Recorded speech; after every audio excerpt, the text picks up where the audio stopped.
Hi, I'm John Landis, and this is Trailers from Hell. I am here to discuss 1999 Virus. Now, the reason I picked Virus is because I needed an excuse to rewatch it. And this is the kind of movie you need an excuse to watch. Now, I love it, but it's a very lonely hill I'm willing to die on today. To put it into context, Jamie Lee Curtis, the star of the movie, has never missed an opportunity to remind people that this is a piece of shit.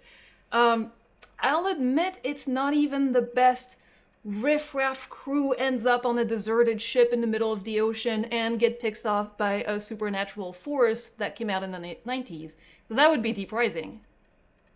I should be talking about Deep Rising. Okay, forget that. This movie is brilliant. If I was asked to describe trashy fun in just one word, I would say Virus. It has traveled across time and space.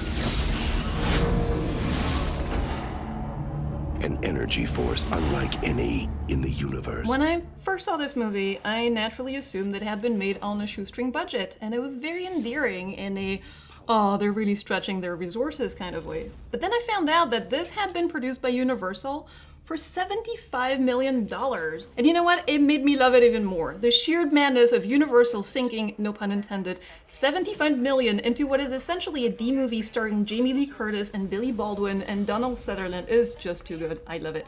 The late 90s were a wild time, man. Remember how Event Horizon was Paramount's summer movie of 1997? For those poor unfortunate souls who haven't seen this movie, the story is about an alien entity which takes over the computer system of a ship and turns the crew into cyborgs, which is just about my favorite plot ever. It's worth noting that the story is adapted from a Dark Horse comic book. The writer originally planned it as a film in the early 90s, but then he realized the effects would be too complicated to achieve on screen, so he sold it as a comic instead. And lo and behold, a few years later, technology had caught up with the awesomeness that is Virus, and here we are. So, we're still $75 million gone. Well, first of all, Virus wasn't filmed on sound stages.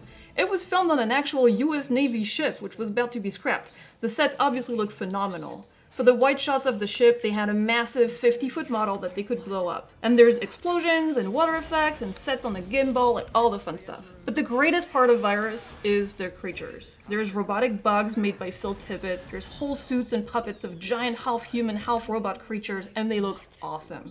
Donald Sutherland's suit and makeup, for example, took 6 hours to put on every day. The final robot, Goliath, is a massive 8-limbed creature moving on a track and controlled by 2 puppeteers, apparently failed very often and was very difficult to control. But on the other hand, I'll admit that some of the visual effects are far from great, which is interesting because the director, John Bruno, is a VFX artist who won an Academy Award for The Abyss, and has frequently collaborated with James Cameron. But anyway, 2019 will mark the 20th anniversary of Virus, and I, for one, demand a Blu-ray release.